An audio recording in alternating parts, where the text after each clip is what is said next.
ल हामीले रेकर्डिङ पनि सुरु गऱ्यौँ। अब यस्तो क्वेसन छ, थेराप्युटिक्सबाट आएको क्वेसन छ, which of the following is not the drug use in management of acute MI भन्छ। अब एक्युट मायोकार्डियल इन्फ्रेक्सनमा युज हुने ड्रग चाहिँ तलका मध्ये कुन होइन भनेर भन्यो। अब यसमा कुन चाहिँ ड्रग युज हुँदैन होला त एक्युट एमआईमा?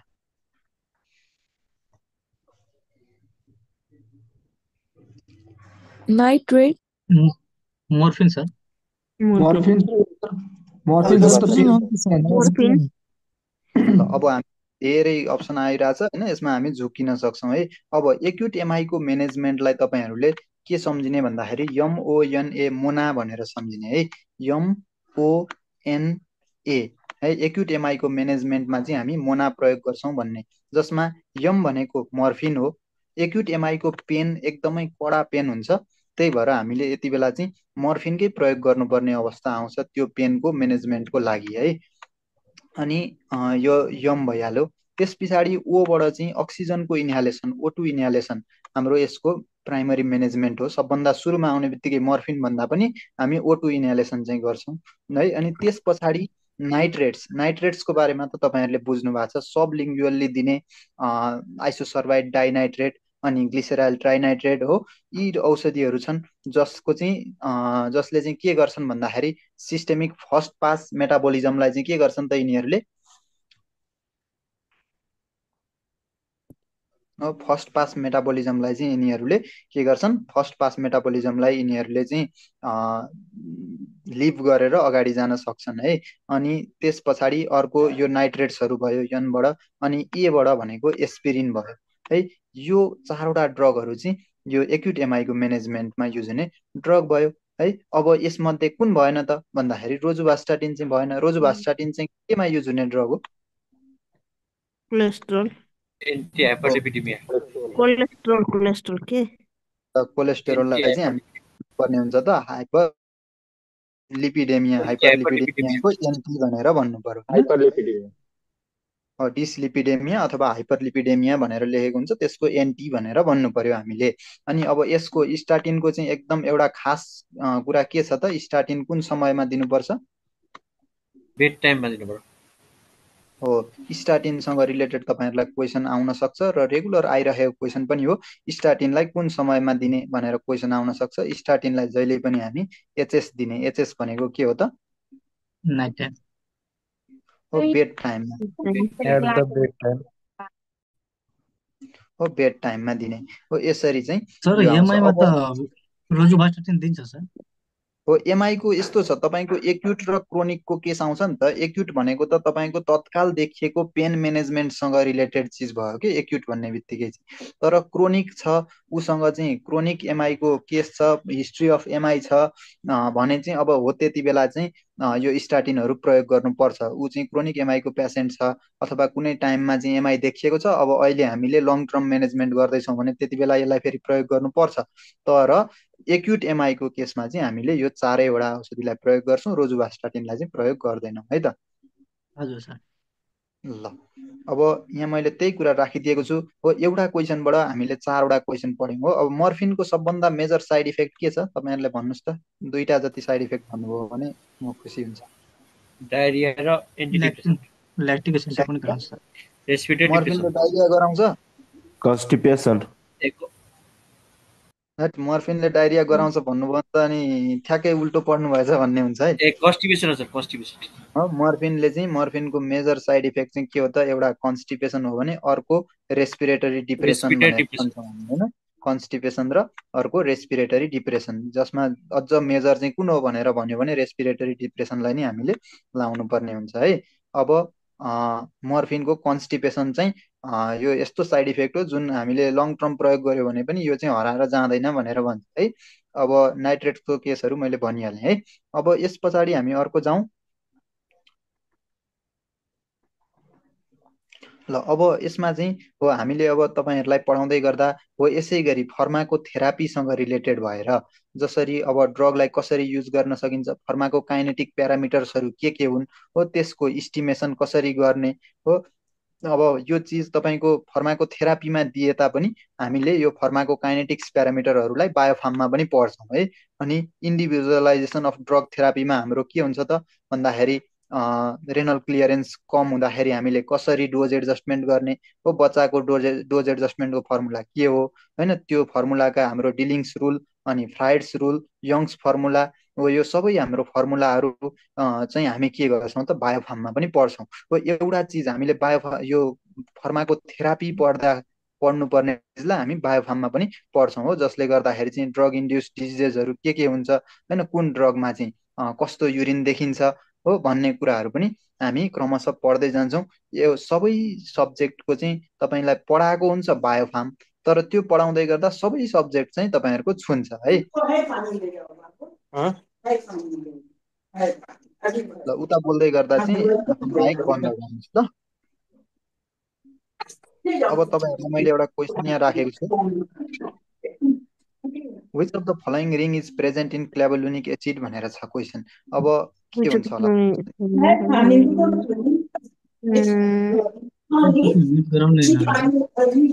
ओक्साजोलिडिन। ओक्साजोलिडिन।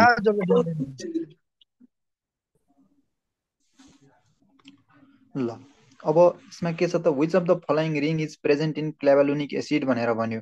एउटा हामीसँग छ अक्जाजोलिडिन, अर्को हामीसँग छ थायाजोलिडिन, अर्को हामीसँग छ क्याटेकोल र अर्को हामीसँग छ नाइट्रोइमिडाजोल।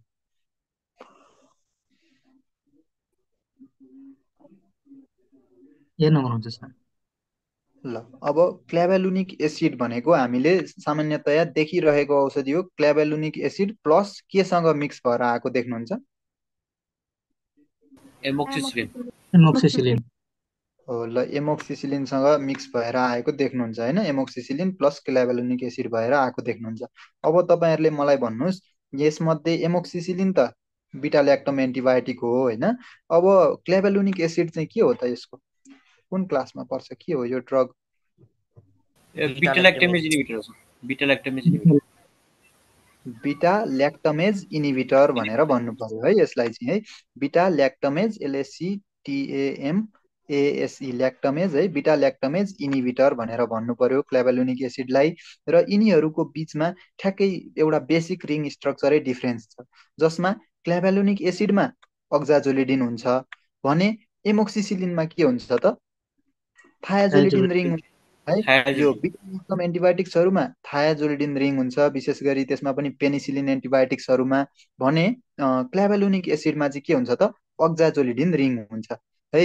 अब तपाईँहरूले मलाई भन्नुहोस्, एमोक्सिसिलिन जस्तै एम्पिसिलिनसँग चाहिँ के मिक्स भएर आएको हुन्छ त? बिटा ल्याक्टमेज इन्हिबिटर, कुन बिटा ल्याक्टमेज इन्हिबिटर मिक्स भएर आएको हुन्छ? सेल्बेक्टम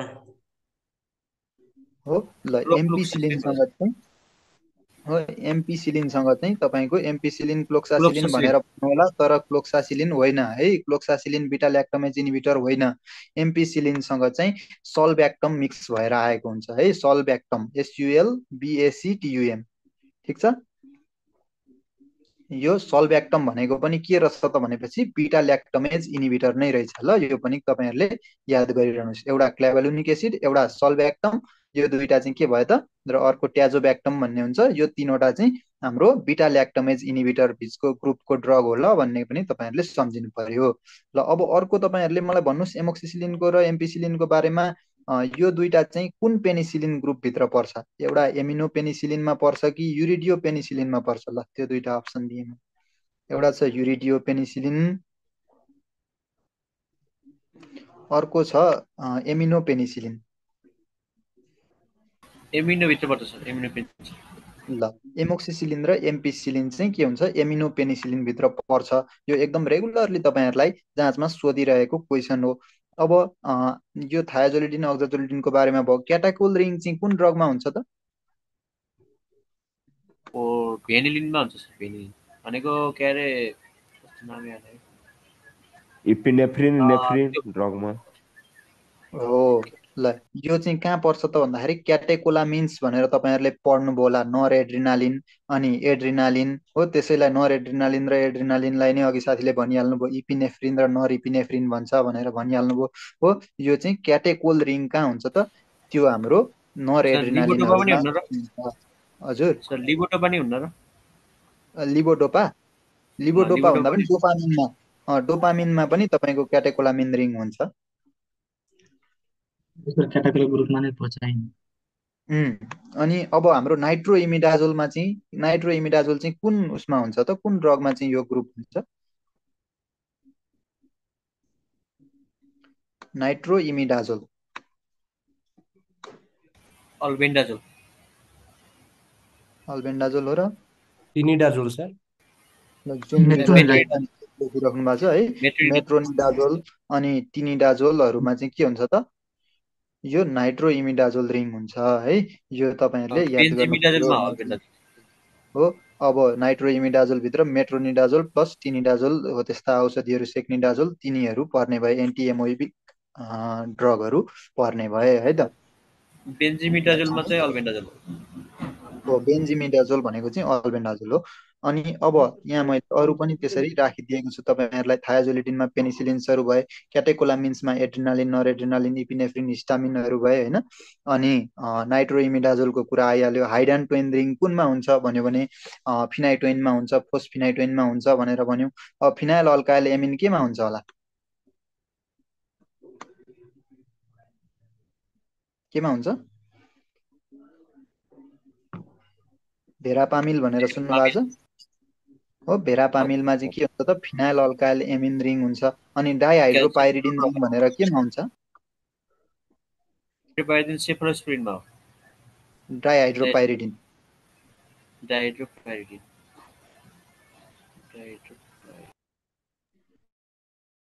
है। अब डाइहाइड्रोपाइरिडिन चाहिँ हाम्रो के हुन्छ त? तपाईँहरूले एउटा डाइहाइड्रोपाइरिडिन क्याल्सियम च्यानल ब्लकर र अर्को नन डाइहाइड्रोपाइरिडिन क्याल्सियम च्यानल ब्लकर भनेर डिफरेन्स पढ्नु भएको थियो होला। एम्लोडिपिन अनि निफेडिपिनहरू चाहिँ के भयो त? डाइहाइड्रोपाइरिडिन हुन्छन्। अनि त्यहाँदेखि भेरापामिल अनि डिल्टियाजेममा चाहिँ के हुँदैन त? डाइहाइड्रोपाइरिडिन हुँदैन भनेर पढ्नु भएको छ होला। छैन भने पनि त्यो तपाईँहरूले पढ्नुपर्ने हुन्छ। डाइहाइड्रोपाइरिडिन चाहिँ यो एम्लोडिपिन, निफेडिपिन लगायतका क्याल्सियम च्यानल ब्लकर्सहरू छन् नि, हो तिनीहरूमा चाहिँ के हुन्छ त? यो डाइहाइड्रोपाइरिडिन रिङ हुन्छ। अब तपाईँहरूले मलाई भन्नुहोस् एम्लोडिपिनको मेजर साइड इफेक्ट के हो? Ankle swelling. हो, एम्लोडिपिनको मेजर साइड इफेक्ट भनेको एङ्कल स्वेलिङ है। एङ्कल स्वेलिङलाई कहिलेकाहीँ पेटल इडिमा भनेर पनि भन्छ। यो एम्लोडिपिन आउने बित्तिकै तपाईँहरूले सम्झिनुपर्ने चिज हो है त। ल हामी त्यसरी पढ्छौँ है। अब एउटै चिज पढ्दै गर्दा हामीले अब जस्तो मेटाबोलिजम पढ्दै गर्दा मेडिसिनल केमिस्ट्रीको पार्ट पनि, जस्तो यसमा बेसिक रिङ स्ट्रक्चर कुन छ भन्ने कुराहरू पढ्छौँ। अनि त कुन कुन चिज चाहिँ प्रोड्रग हो, यसका क्लिनिकल ट्रायलका फेजेसहरू हो, एउटै चिज हामी पढ्दै हुन्छौँ बायोफार्म। तर बायोफार्म पढ्दै गर्दा हामी चाहिँ यो हाम्रो चाहिँ मेडिसिनल केमिस्ट्रीको सिलेबसलाई पनि हामी छुन्छौँ है। त्यसरी पढ्छौँ अब हाम्रो क्लासहरूमा। यो जुन अक्जाजोलिडिन रिङ थियो सर, त्यो केमा प्रेजेन्ट हुन्छ? के चाहिँ? सर त्यो अक्जाजोलिडिन रिङ। अक्जाजोलिडिन रिङ भनेको चाहिँ त्यही अघि हामीले भन्यौँ नि, बिटा ल्याक्टोमेज इनिबिटर्सहरू भनेर, सल्ब्याक्टम, ट्याजोब्याक्टम र क्ल्याभालुनिक एसिड भनेर हो, त्यसमा हुन्छ कि। ल अब यहाँ हामीसँग अर्को क्वेसन आयो। National drug policy was promulgated in भनेर आयो। कति सालमा प्रोमुलगेट भयो होला नेसनल ड्रग पोलिसी? 1995। अब कसैले अप्सन पनि लेख्नु भएको छ, कसैले बी लेख्नु भएको छ है, कसैले डी लेख्नु भएको छ। ल अब कसैले ए पनि लेख्नु भएको छ। अब के हुन्छ त भन्दाखेरि नेसनल ड्रग पोलिसी भन्ने बित्तिकै हामीले के सम्झिनुपर्छ त? नेसनल ड्रग पोलिसी एनडिपी है। एनडिपीबाट हामीले मात्रै यो डी सम्झिने। डी भनेको कतिौँ अङ्क हो? फोर्थ अक्षर हो। ठिक छ, 4 हो भने नेसनल ड्रग पोलिसी चाहिँ कतिमा आयो? 4+1 5मा आयो। अन्तिममा 5 भएको यहाँ कुन छ? 1995 एडी हो। 1995 एडीमा चाहिँ नेसनल ड्रग पोलिसी आयो। अब 1991 एडीमा चाहिँ के आयो त? नेसनल हेल्थ पोलिसी आयो है। यसमा चाहिँ नेसनल हेल्थ पोलिसी आयो। अनि अब 1978 एडी भनेर भनेको छ। 1978 एडीमा चाहिँ के आएको होला? पिएससी हो। Drug act. पिएससी हो। ल बहुत राम्रो है। तपाईँहरूले पिएससी भन्नुभयो, पिएससी को कन्सेप्ट अल्मा आटा डिक्लेरेसन भएको पनि 1978 मा हो है। तर त्योभन्दा पनि हामी ड्रग पढ्दै गरेको हुँदाखेरि हाम्रो ड्रग एक्टको पनि 2035 भनेर जुन तपाईँहरूले पढिरहनु भएको छ त्यो भनेको के हो त 1978 एडी हुन्छ है त ड्रग एक्ट आएको। र अब 1990 चाहिँ के भएको छ 1990 हामीले हो यो नाइन भनेको यस्तो हुन्छ। यसलाई ठ्याक्कै उल्टो बनाउँदाखेरि हाम्रो के अक्षर बन्छ भन्दाखेरि पी बन्छ। हेर्नुहोस् है, अब 1 भनेको ए हो, 1 भनेको ए। अब 9लाई उल्टो बनाउँदा पी हो, अर्को 9लाई उल्टो बनाउनुहुन्छ पी, अर्को ओ छ ओलाई ओ नि राख्नुहुन्छ। भनेपछि 1990 के बनेको रहेछ त एपिपिओ एप्पो लास्टमा यन थप्नुहुन्छ एपोन हो, एपोन बनेको रहेछ। एपोनको इस्टाब्लिसमेन्ट कहिले भयो 1990। यसरी तपाईँहरूलाई क्वेसन आउन सक्छ है। अब नेसनल ड्रग पोलिसी याद गर्दै गर्दा national list of essential medicine हो, national list of essential medicine कहिलेबाट सुरु भयो 1977। एनएलइएम। अब त्यति बेला त के भनिन्थ्यो यसलाई भन्दाखेरि इसेन्सियल ड्रग लिस्ट भनेर भनिन्थ्यो, इडिएल भनेर भनिन्थ्यो। इडिएल कहिलेबाट सुरु 1987 19 त्यो त फेज फर्स्ट एडिसन हो त कति बेला आएको फर्स्ट एडिसन चाहिँ कति बेला आएको थियो त्यही क्वेसन हो मेरो पनि 1986 हो सर। 1986 मा आएको थियो है। अब ठ्याक्कै अघि हामीले के सम्झ्यौँ बिचको डीलाई सम्झ्यौँ। डी भनेको 4 हो, 4बाट एक स्टेप माथिल्लो अङ्क है। यो 1995 एडीमा चाहिँ नेसनल ड्रग पोलिसी आयो भन्नुहुन्छ भने अब यहाँ चाहिँ essential drug list, essential drug लिस्टमा ई आयो। ई भनेको 5 हो है। 5 भन्दा एक स्टेप माथिल्लो अङ्क के हुन्छ त 6 हुन्छ। भनेपछि 1986 मा चाहिँ के आयो त एसेन्सियल ड्रग लिस्ट आयो हो। यसरी हामीले विभिन्न लोजिक बनाउँदै बनाउँदै पनि हामी पढ्छौँ है। ल अब अरू डेटहरू पनि हामीले क्रमशः रिमेम्बर गर्दै जान्छौँ। ड्रग एक्ट 2035 का कुराहरू, डिडिएको इस्टाब्लिसमेन्ट 36 अनि 37 मा ड्रग कन्सल्टेटिभ काउन्सिल र एडभाइजरी कमिटीको रेगुलेसन आएको होइन। रजिस्ट्रेसन रेगुलेसन 38 मा आएको, इन्क्वायरी इन्सपेक्सन रेगुलेसन 2040 मा आएको हो। यस्तो कुराहरू छ है। एउटा क्वेसन तपाईँहरूलाई मैले अस्ति भर्खर मेरो इन्टरभ्यूमा पनि सोध्नु भएको थियो, जस्तो ड्रग एक्टमा त्यस्तो कुन प्रोभिजन छ जसले गर्दाखेरि प्रोभिन्सले पनि इन्सपेक्टर खटाउन पाउँछ भन्ने क्वेसन थियो। के छ होला भन्नुहोस् त तपाईँहरूले कसैले 20A section 20A सेक्सनमा 20A सेक्सनमा 20A सेक्सनमा आएको छ त के भनेको छ 20 र नि पावर अफ इन्सपेक्टर होला नि। पावर इन्सपेक्टर 20 मा के छ 20 मा चाहिँ power of inspector to inspect search seize भन्नेवाला छ होला होइन 20 मा। अब 20A मा चाहिँ के भनेको छ भन्दाखेरि प्रोभिन्सले पनि ड्रग इन्सपेक्टर खटाउन सक्छ। यो चाहिँ हाम्रो 2074 को अमेन्डमेन्टबाट आएको चिज हो है। 2074 मा चाहिँ अमेन्डमेन्ट भयो। अनि यो तपाईँहरूले अहिले अब ड्रग एक्ट भनेर नेटमा खोज्नुभयो भने तपाईँहरूले के भेट्नुहुन्छ भन्दाखेरि त्यही पुरानो ड्रग एक्ट भेट्न सक्नुहुन्छ। नेसनल ल कमिसन भनेर लेखेको हुन्छ। नेसनल ल कमिसनको वेबसाइटमा गएर तपाईँहरूले हेर्नुभयो भने के हुन्छ त त्यहाँ चाहिँ अपडेटेड कानुनहरू राखिएको हुन्छ हो। त्यहाँबाट डाउनलोड गरेर हेर्नुहोस्। त्यसमा चाहिँ 20A सेक्सनमा ड्रग इन्सपेक्टर चाहिँ प्रदेशले पनि खटाउन पाउँछ भनेर भनिएको छ है त। ड्रग एक्टमै हो, ड्रग एक्टमै हो।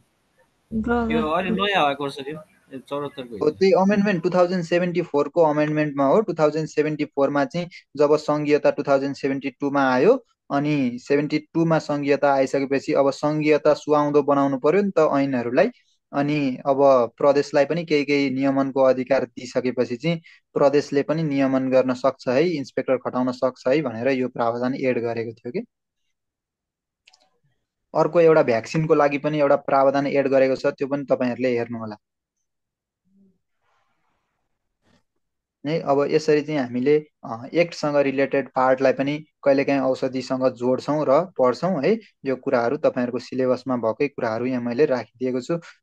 र योसँग रिलेटेड क्वेसनहरू, क्लिनिकल ट्रायलका क्वेसनहरू पनि हामी त्यो उसमा प्र्याक्टिस गर्छौँ। बायो इक्विभ्यालेन्स, बायो अभाइलेबिलिटी, बिएबिईको हाम्रो कोरिलेसनका कुराहरू है, बायो इक्विभ्यालेन्स र बायो अभाइलेबिलिटीका कुराहरू पनि हामी त्यो उसमा प्र्याक्टिस गर्छौँ है। अब के हुन्छ भने सबै कुरा जाँचमै सोध्छ त्यतिका लागि मात्रै जान्ने भन्नुहुन्छ भने त यो बायो इक्विभ्यालेन्सको क्वेसन नसोध्ला जाँचमा है।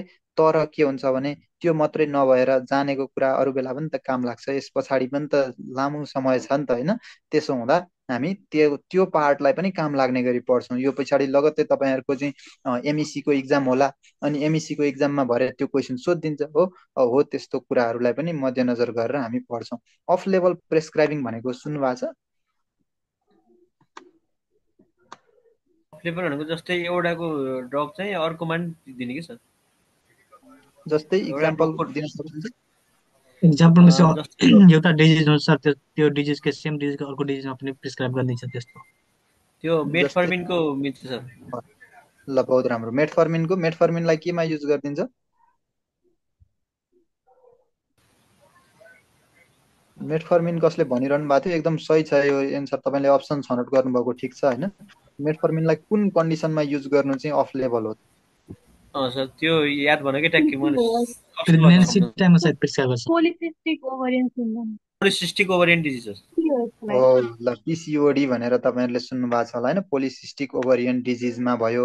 अनि यो मेटफर्मिनलाई चाहिँ तपाईँको वेट रिड्युसिङ एजेन्टको रूपमा होइन, वेट कन्ट्रोलका लागि हो यसरी युज गरियो भने चाहिँ के भयो त, यो चाहिँ अफ लेभल प्रेस्क्राइबिङ भयो। भनेको यसको मेजर इन्डिकेसन, कुनै पनि ड्रगको मेजर इन्डिकेसन चाहिँ अर्कै थोक छ, तर हामीले त्यसको इन्डिकेसन भन्दा बाहिर त्यसलाई हामी प्रयोग गर्छौँ भने त्यसलाई चाहिँ अफ लेभल प्रेस्क्राइबिङ भनेर भन्छौँ। जस्तो मेटफर्मिनलाई चाहिँ पिसिओडीमा युज गर्नु हो, अनि वेट कन्ट्रोलमा मेटफर्मिनलाई युज गर्नु, यिनीहरू चाहिँ के भयो त, अफ लेभल प्रेस्क्राइबिङ भयो हो। यस्ता यस्ता केही नयाँ कन्सेप्टहरू आएका छन् भने यो चिज पनि म तपाईँहरूलाई अपडेट गराउँछु है त। ल अर्को क्वेसन छ, क्वेसन नम्बर 4 मा abbreviation जिटिटी in a prescription means भनेर भन्यो। ड्रप ड्रप हो सर? ओइन्टमेन्ट होइन ड्रप हुन्छ, ड्रप ड्रप्स हो सर, ड्रप्स। ल जिटिटी आउने बित्तिकै हामी के भन्छौँ भन्दाखेरि जिटिटी भनेको चाहिँ हाम्रो ड्रप्सको लागि युज हुने एब्रिभिएसन हो है। जिटिटी भनेको के को लागि युज हुने एब्रिभिएसन? ड्रप्स है। कहिलेकाहीँ तपाईँहरूले चाहिँ के गर्न सक्नुहुन्छ भन्दाखेरि प्रेस्क्रिप्सनमा जाँदाखेरि जिटिटी सिप्रोफ्लोक्सासिन भनेर लेखेको ओरेको देख्नुहुन्छ। यो प्र्याक्टिसमै पनि आउँछ यो जिटिटी भन्ने टर्म। यो तपाईँहरूलाई चाहिँ नयाँ जस्तो लागे तापनि बाहिर काहीँ हस्पिटल फार्मेसीमा जानुभयो भने यो प्र्याक्टिसमा आइरहेको टर्म हो है। अब जिटिटी भनेको चाहिँ ड्रप्सलाई इन्डिकेट गरिन्छ। जस्तो आई ड्रप्स लेख्नु पर्यो भने जिटिटी भनेर लेख्छ है। अब ओइन्टमेन्टलाई चाहिँ के छ एब्रिभिएसन, के प्रयोग गरिन्छ थाहा छ? युएनजी अथवा चाहिँ कहिलेकाहीँ युएनजिटी भनेर पनि लेखेको हुन्छ है। युएनजिटी भनेर पनि लेखेको हुन्छ। युएनजी अथवा युएनजिटी भनेको चाहिँ ओइन्टमेन्टको लागि यो एब्रिभिएसन हो। बेड टाइमको लागि एब्रिभिएसन के हुन्छ होला? हो एचएस। अनि अब अर्को हाम्रो यहाँ गेट थेरापी टर्मिनेटेड भनेको छ, यसको लागि चाहिँ के हुन्छ होला? यसको चाहिँ थाहा भएन। ल यो चाहिँ मैले तपाईँहरूलाई त्यत्तिकै राखिदिएको चिज हो। यो जिटिटीसँग गेट थेरापी टर्मिनेटेड भनेर भन्नुहुन्छ कि भनेर राखिदिएको मात्रै हो।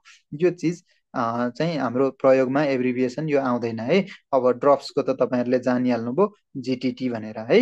अब हाम्रो छ यहाँ अन्य एब्रिभिएसन्सहरू के हुन सक्छन् भन्ने कुरा आयो। अब एचएस भनेको त तपाईँले जानिहाल्नुभयो होइन, जिटिटी पनि जानिहाल्नुभयो, युएनजिटी पनि जानिहाल्नुभयो। एसिपिसी भनेको चाहिँ के हो? बिफोर मिल र आफ्टर मिल हो। ल एसी भनेको चाहिँ के हो त? बिफोर मिल हो भने पिसी भनेको चाहिँ के हो त? आफ्टर मिल हो है। ठिक छ, यो कन्सेप्ट पनि हामी अहिलेलाई याद गरिराखौँ। अनि सिएसटी भनेर लेख्यो भने के बुझ्ने? यो सिएसटी भनेको पनि कहिलेकाहीँ लेखिएको देख्नुहुन्छ, कन्टिन्यू सेम ट्रिटमेन्ट भनेर भन्छ है। कन्टिन्यू सेम ट्रिटमेन्ट, यो चाहिँ फुल फर्मबाटै पनि तपाईँहरूले थाहा पाउन सक्नुहुन्छ। कन्टिन्यू सेम ट्रिटमेन्ट हो। अनि यो यसरी लेखिएको पाउन सक्नुहुन्छ। युटिडिआइसिटी भन्यो भने एज डिरेक्टेड भन्ने भनौँ भने के भन्ने? इफ निडेड र when needed. If When needed or needed. When needed होइन, एसओएस भनेको चाहिँ if needed or when needed, जब आवश्यकता अनुसार भन्ने कुरा हो होइन। एज निडेड भनेर पनि भन्न सकियो है। यसरी चाहिँ एसओएसलाई लेख्न सकिन्छ भने कहिलेकाहीँ एडिएलआइबी भनेर भन्छ। त्यो भनेको चाहिँ के हो त, अब एडी भनेको चाहिँ एडिएलआइबी भन्यो भने चाहिँ एज मच एज निडेड। अब एसओएससँग अनि यो एज डिरेक्टेडसँग तपाईँहरू नझुक्किनुहोस् है भनेर यो तिनटै चिजलाई मैले सँगै राखेको। के आवाज आएको छैन? आइरहेछ सर, आएको छ सर। साथीको नेटको डिस्टर्ब होला। भोल्युम इन्क्रिज गर्ने, मेरो त फुल भोल्युममै छ त। सीएसटी के भन्नुभयो सर? हजुर, सीएसटी टिएसटी भनेको कन्टिन्यू सेम ट्रिटमेन्ट। सर स्टेरर भनेको के हो नि? के भनेको? स्टेरर? एसटिआइआर? हजुर। ए स्टिर भनेको त यो सेक हो, त सेक बिफोर। सेक सेक भन्ने हुन्छ। कन्सेप्ट, सेक स्टिर हो सर, भनेको सेक। सेकको कन्सेप्ट है। तपाईँको विशेष गरी यो स्टिर आयो भने कहिलेकाहीँ चाहिँ यो प्रेस्क्रिप्सनमा चाहिँ प्रेस्क्रिप्सन अफ सस्पेन्सनमा हुन्छ कि भन्छ। सस्पेन्सनको प्रेस्क्रिप्सनमा चाहिँ स्टिर भनेर लेखेको हुनसक्छ। यो एक्सटेम्पोरानियस कम्पाउन्डिङ भनेको तपाईँहरूले बुझ्नु भएको छ कि छैन? जस्तो मलाई भन्दा विशेष यो कुरा त हाम्रो नवीन सरसँगै तपाईँहरूले सोध्न सक्नुहुन्छ। उहाँहरूको पाटन हस्पिटल नेपालको यस्तो हस्पिटल हो जहाँ चाहिँ एक्सटेम्पोरानियस कम्पाउन्डिङ हुन्छ। भनेको हस्पिटलमा चाहिँ इच एन्ड एभ्री पेसेन्टलाई, जस्तो तपाईँलाई चाहिँ 20% अफ एउटा सोलुसन बनाउनु पर्यो तर बजारमा एभाइलेबल छ 40% भने त्यसलाई हामीले डाइल्युट गर्ने ओर्ने कन्सेप्ट चाहिँ हस्पिटलकै फार्मेसीमा गर्न सकिने एउटा अभ्यास हो के, जसलाई एक्सटेम्पोरानियस कम्पाउन्डिङ भन्छ। भनेको 14 दिनमा गरिन्छ सर जुन एक्सटेम्पोरेनियस। अलिकति केही कुरा चाहिँ सुन्नुहोस् पनि, अनि त्यस पछाडि म दिन्छु नि भन्ने समय पनि है। अनि त्यसरी चाहिँ यो एक्सटेम्पोरानियस कम्पाउन्डिङको चाहिँ प्रयोग भएको पाइन्छ। अब एक्सटेम्पोरानियस कम्पाउन्डिङ प्रयोग गरेर चाहिँ कति दिनसम्मको डोजेज फर्महरू बनाउन सकिन्छ भनेर तपाईँहरूलाई क्वेसन आउन सक्छ। क्वेसनमा अप्सनमा चाहिँ 14 देखि 28 दिन भनेर अप्सन आयो भने तपाईँले त्यो लगाउने। यदि अब 14 दिन मात्रै छ अनि 28 दिन बेग्लै छ भने 14 दिन लगाउने है। त्यो खालको तरिकाले पनि क्वेसन सोध्न सक्छ। त्यो एक्सटेम्पोरानियस कम्पाउन्डिङको कन्सेप्ट पनि तपाईँहरूले लिइरहनुहोस् है त। अब हो त्यसै गरी हामीले यहाँ आएका नयाँ नयाँ चिजहरू अरू केही छन् भने हो। अब नार्कोटिकको म्यानेजमेन्टमा चाहिँ unit dose drug dispensing system भनेर हामी पढ्छौँ है, युडिडिएस भनेर हो। अब नार्कोटिकका लागि चाहिँ कुन डिस्ट्रिब्युसन सिस्टम प्रयोग हुन्छ भनेर क्वेसन तपाईँहरूलाई आउन सक्छ। त्यति बेला unit dose drug dispensing system अथवा ड्रग डिस्ट्रिब्युसन सिस्टम आवश्यक हुन्छ भनेर तपाईँहरूले लाउनुहुन्छ है। अब प्रेस्क्रिप्सन ह्यान्डलिङका कुराहरूमा प्रेस्क्रिप्सनका पार्ट्सहरू हो। प्रेस्क्रिप्सनमा तपाईँहरूले कहिलेकाहीँ देख्नु भएको छ होला यस्तो खालको एउटा ट्रेङ्गल जस्तो सिम्बल, यसलाई के भन्छ?